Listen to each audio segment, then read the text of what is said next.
The third fraud in the real estate industry is unapproved or unregistered estates.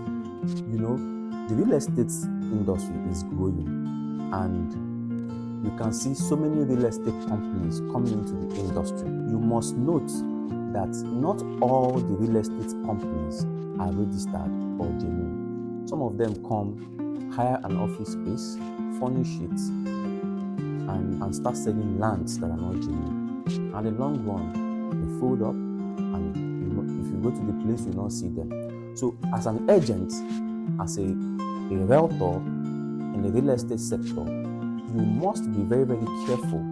Real estate companies that you sell properties for, that you sell land for, because someone who contacts you to find a land for him or her to buy is doing that out of trust. And so many people who are calling you as an agent to find land for them to buy, they are calling you because of the trust they have. So you must maintain that trust. In order not to break that trust, you must make sure that the real estate companies you are partnering with, the real estate companies you are selling properties and lands for, are genuine. And how do you do this? This is where you do your work as an agent, as a realtor. You have to carry out a serious search on that company. I always sound this everywhere I go. I always tell people this.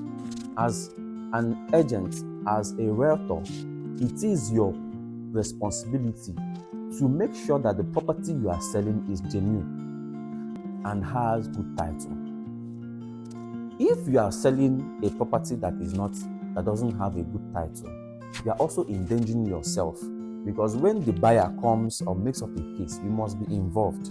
So you must make sure that the property you are selling or the land you are selling has a good title, and carry out the necessary due diligence in that property. And this is trying to find out if the seller has a good title to that property. Is the seller the right person to sell this property? If it is a family land, does the family consent to selling that property? I'll share you an experience I had the previous week. A friend of mine wants to buy a property. The price is okay, the location is sweet, and the documents, everything perfect. And when he called, he was trying to investigate he was trying to seek my opinion if he can make the payment. And I told him, hold on, let's carry out due diligence on this property. Lo and behold, after about some weeks, while we carried out our due diligence on that property, we found out that the property in question is already in court. There are two owners dragging that same property. So one of them wants to sell the property, and that same person is about to travel abroad.